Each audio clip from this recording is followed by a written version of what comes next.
দর্শক, টানা বৃষ্টি ও জলাবদ্ধতার আরও খবর জানাতে মানিকগঞ্জ থেকে সরাসরি যুক্ত হচ্ছেন সহকর্মী আফ্রিদি আহমেদ। আফ্রিদি, শহরে যেসব সড়ক তলিয়ে গিয়েছিল এখন পানি নেমেছে কিনা, পৌর কর্তৃপক্ষ এ নিয়ে কি বলছে জানাবেন। জি সদয়, আপনাকে ধন্যবাদ। আমি এই মুহূর্তে কিন্তু দাঁড়িয়ে রয়েছি মানিকগঞ্জের ৯ নং ওয়ার্ডের যে বেউথা এলাকা সেটিতে। তো আপনি কিন্তু দেখতে পাচ্ছেন যে এখানে জলাবদ্ধতা কেমন। তো এখানে কিন্তু আমি এই মুহূর্তে কিন্তু দাঁড়িয়ে রয়েছি হাঁটু পানিতে।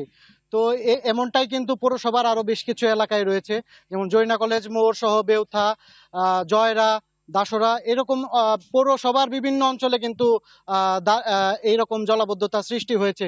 তবে এই যে আমি যে জায়গাটিতে দাঁড়িয়ে রয়েছি এটিতে কিন্তু সামান্য বৃষ্টিতেই কিন্তু জলাবদ্ধতা সৃষ্টি হয় এবং প্রায় ৬ মাস ব্যাপী কিন্তু এই জলাবদ্ধতা থাকে।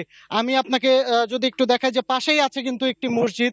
এই মসজিদে কিন্তু মানুষজন ঠিকমতো আসতে পারছে না, নামাজ পড়তে পারছে না। এর পাশে রয়েছে কিন্তু স্কুলটিতে সাধারণ শিক্ষার্থীদের কিন্তু ব্যাপক জনদুর্ভোগ হচ্ছে যাতায়াতে। এছাড়াও কয়েকটি পরিবার কিন্তু এখানে বন্দি অবস্থায় কাটাচ্ছে জলাবদ্ধতার কারণে।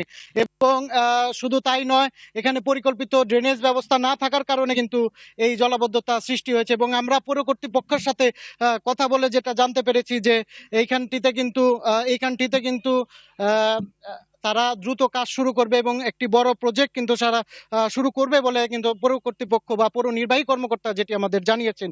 তো এখানে যদি আমরা একজনের সাথে কথা বলি যে ভাই, কতদিন যাবত আপনাদের এই সমস্যা? জি ভাই, আমরা তো প্রত্যেক বছরই আমরা প্রায় এখানে মানববন্ধন করি, মানে আমাদের যতটুকু চেষ্টার আমরা করি, কিন্তু প্রত্যেকবারই আমরা ব্যর্থ। কারণ মানিকগঞ্জ পৌরসভা এটা মানে তথাকথিতভাবে কথা দিয়ে উড়িয়ে দেয় যে আমরা করব, এই প্রজেক্ট হাতে নিছি। তারপরে লাস্ট মুহূর্তে আমরা মানববন্ধন করছি, তারা আমাদের একটা নোটিশ ধরাই দিছে। হ্যাঁ, ঠিক আছে, ধন্যবাদ। এই ছিল কিন্তু মানিকগঞ্জের জলাবদ্ধতা নিয়ে সর্বশেষ খবর। এখনো পর্যন্ত জলাবদ্ধতা নিরসন হয়নি। ধন্যবাদ। ধন্যবাদ।